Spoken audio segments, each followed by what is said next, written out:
So we were studying the topic a closer look administration and consolidation under the Khaljis and Tughlaqs. So this is the second part of that topic. I have divided that whole topic into 3 videos. So this is the second part. और इस part में हम पढ़ेंगे कि किस तरह खलजीज and Tughlaq के time पे इक्ताज जो है वो बांटे जाते थे, किस तरह इक्तदार्स अपॉइंट होते थे एंड क्या क्या ड्यूटीज रहती थी, क्या क्या राइट्स मिलते थे इक्तदार्स को और किस तरह उन्हें कंट्रोल किया जाता था, मैनेज किया जाता था। तो ये सभी चीजें हम इस टॉपिक में, इस सेक्शन में देखेंगे। तो पुराने सुल्तानों की ही तरह खलजियन जो तुगलक सुल्तान थे, उन्होंने भी क्या किया, उन्होंने मिलिट्री कमांडर्स को अलग अलग टेरिटरीज, अलग अलग सूबों के का गवर्नर बना दिया। ठीक है, और ये जो लैंड्स इनको दी गई थी, अलग जो मिलिट्री कमांडर्स थे, उन लैंड को क्या कहा जाता था, इक्ता कहा जाता था। और जिनको ये लैंड दी जाती थी, ये इक्ता दिए जाते थे, उन मिलिट्री कैंपेन्स जो है उनको चलाना होता था और मेंटेन करना होता था मिलिट्री को। मतलब कि जैसे कि हमने देखा था ना पिछले चैप्टर्स में, सामंताज का जो रोल रहता था कि उन लोगों को राजा के लिए मिलिट्री को एक तरह से मेंटेन करके रखना पड़ता था। तो वही काम यहाँ पे है इक्तादार या फिर मुक्ति का। तो उन्हें अपना जो भी उनको लैंड दी गई है, जो इक्ताज उनको मिले हैं, वहां पे मिलिट्री कैंपेन्स चलाना और मिलिट्री को मेंटेन करके रखना, ताकि जब भी सुल्तान को जरूरत हो तो वो लोग सप्लाई कर सके मिलिट्री की, मतलब सही जो सैनिक है उनको पहुंचा सके।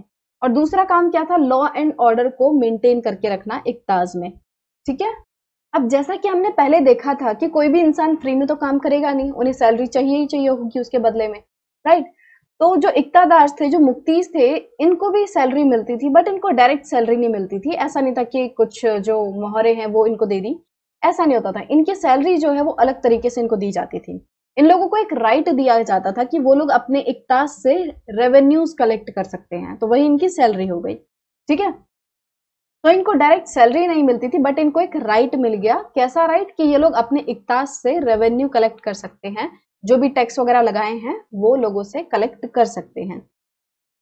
अब जो भी रेवेन्यूज कलेक्ट हुए हैं, उन रेवेन्यूज से ही वो अपने सोल अब क्योंकि कोई भी सुल्तान वगैरह है, उसको ये डर लगा रहता है कि जिसको मैंने इतनी बड़ी बड़ी पोजीशंस दी हैं, कहीं वो मेरे खिलाफ बगावत ना कर दे, कहीं वो अपनी इंडिपेंडेंस जो है वो क्लेम ना करने लग जाए। तो उसके लिए इन लोगों ने क्या किया कि इन मुक्तीज पे प्रॉपर कंट्रोल बनाने के लिए क्या किया कि इनकी पोजीशंस को इनहेरिटेबल नहीं बनाया गया।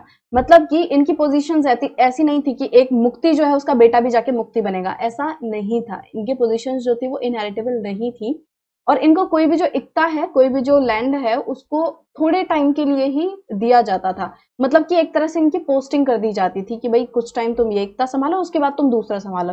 तो एक जगह से दूसरी जगह इनकी पोस्टिंग कर दी जाती थी, ताकि एक पर्टिकुलर एरिया पे इनकी पकड़ जो है वो इतनी अच्छी ना बने।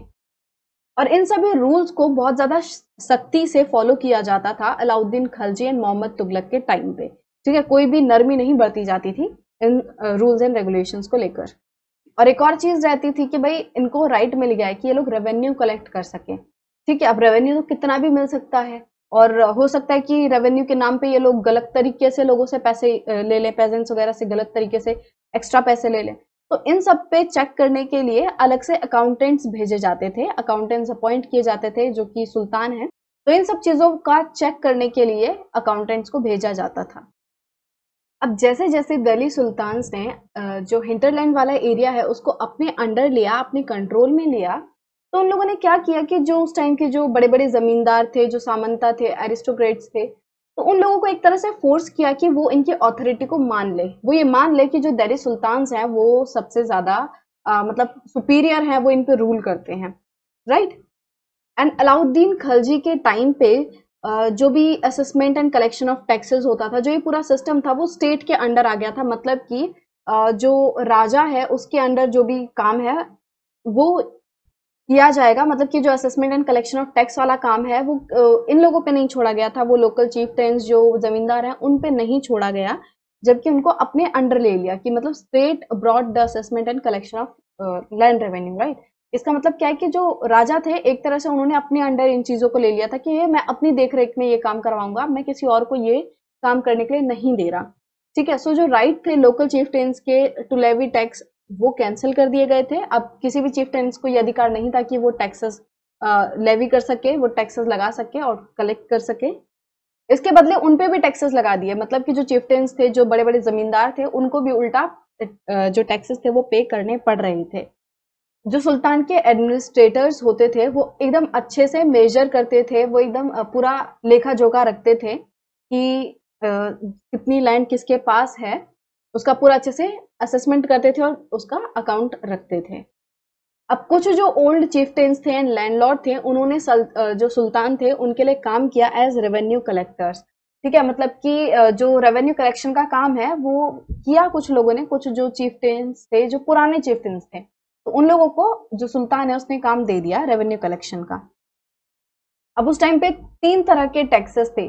पहला जो था वो था कल्टीवेशन पे, जिसे कि खर्च कहा जाता था, और ये कितना था कि जो भी पेजेंट्स ने उगाया है उसका 50% उनको देना पड़ता था। 50% ऑफ द पेजेंट्स प्रोड्यूस, जो भी उसने उगाया उसका 50% तुम रेवेन्यू की तरह दे दो, टैक्स की तरह दे दो। ऑन कैटल, जो भी आपने पशु पालन किए हुए हैं, जो भी आपने गाय भैंस रखी हुई हैं, उन पे टैक्सेस था। एंड ऑन हाउसेस, घरों पे भी टैक्स था। तो ये 3 तरह के टैक्सेस थे। अब जो दिल्ली सल्तनत थे उन्होंने बहुत बड़े एरिया पे कंट्रोल तो पा लिया था, बट आपको फिर भी ये ध्यान देना है कि भले ही इन लोगों ने कुछ टाइम के लिए कंट्रोल पा लिया, but large part of the sub continent remain outside their control. ठीक है, तो जो दिल्ली सुल्तान थे, ज्यादातर जो पार्ट था उनके एम्पायर का वो उनके कंट्रोल के बाहर ही रहता था, क्योंकि इतना बड़ा एरिया है, आपने कंट्रोल तो कर लिया, एक बार तो किसी पे जीत हासिल कर ली, बट उस कंट्रोल को मेंटेन करना वो थोड़ा मुश्किल हो रहा था। तो कि जैसे हमने देखा कि दिल्ली से बंगाल वाला एरिया जो है उस पे कंट्रोल करना बहुत ज्यादा मुश्किल हो रहा था, कि तरह तरह की दिक्कत आ रही थी। वही जैसे हमने पढ़ा कि रेबेलियन की दिक्कत, कम्युनिकेशन गैप, वेदर खराब हो गया उसकी वजह से कम्युनिकेशन गैप हो गया, वॉर हो रहे हैं, तो उन सब उस तरह की दिक्कतें आ रही थी। तो इसलिए जो डिस्टेंट लैंड थी वो इतने अच्छे से कंट्रोल में नहीं आ पा रही थी, तो इसलिए ज्यादातर जो एरिया था वो दिल्ली सुल्तान के कंट्रोल के बाहर ही रहा। ठीक है, और बात करें कि जब दिल्ली सुल्तान ने साउदर्न इंडिया पे कंट्रोल पाया, तो उसके बाद ही धीरे धीरे जो पूरा रीजन था वो इंडिपेंडेंट सा होने लग गया। ठीक है, एक बार इन लोगों ने कंट्रोल तो कर लिया, बट वो कंट्रोल इतना मतलब एक तरह से मजबूत नहीं था। धीरे धीरे लोग जो है वो अपनी इंडिपेंडेंस क्लेम करने लग गए, तो इंडिपेंडेंट होने लग गए।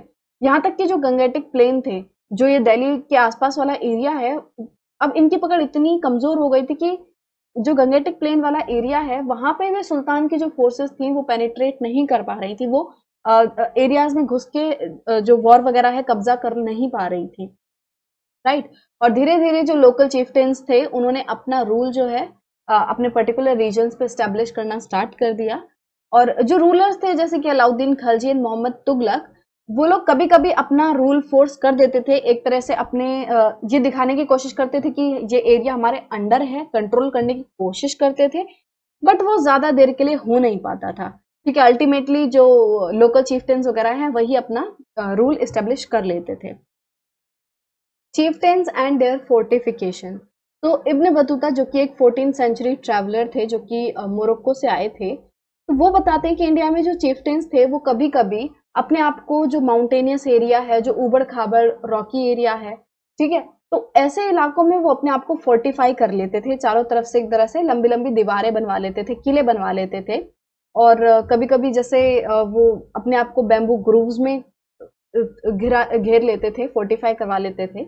और इंडिया में जो बैम्बू है वो हॉलो नहीं होता, ऐसा इब्न बतूता बताते हैं कि वो बीच से पोला नहीं है, और ये बहुत बड़ा है, और इसके जो अलग अलग पार्ट हैं वो कुछ इस तरीके से गुथे हुए हैं कि जो फायर है, जो आग है, वो भी इनका कुछ नहीं बिगाड़ती, मतलब कि इन बांसों पर आग भी नहीं लगती इतनी जल्दी।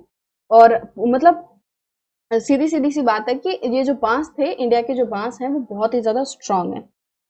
तो जो चिeftains थे वो they live in these forests which serve them as ramparts. वो एक तरह से उनके किले की प्राचीर की तरह काम करते हैं, मतलब एक बहुत ही सेफ एरिया इनको प्रोवाइड करते हैं इन चिeftains को।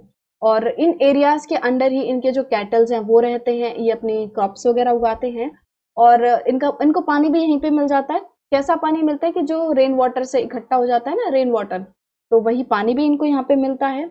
और इसका मतलब कि ये पूरी तरीके से एकदम इतने फोर्टिफिकेशन से घिरे हुए हैं, इतने मजबूत तो बैम्बू से घिरे हुए हैं, तो लोगों ने अपना पूरा सेफ्टी का इंतजाम किया हुआ है।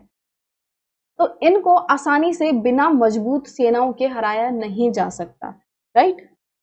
ऐसी सेनाएं चाहिए जाकि वो इन जंगलों में घुसकर स्पेशली प्रिपेयर्ड इंस्ट्रूमेंट से इन बम्बुओं को तोड़ सकें, काट सकें, क्योंकि बम्बू बहुत ज्यादा मजबूत हैं, तो वो तो इनकी सेफ्टी कर रहे हैं। तो जब तक बम्बुओं को काटा नहीं जाएगा, बम्बू की दीवार को तोड़ा नहीं जाएगा, तब तक वो लोग इन चिफ्टेंस तक कैसे पहुंचेंगे, उन पर कब्जा कैसे पाएंगे? तो इसीलिए ये बहुत ज्यादा जरूरी है। बहुत ही बलशाली सेनाएं चाहिए।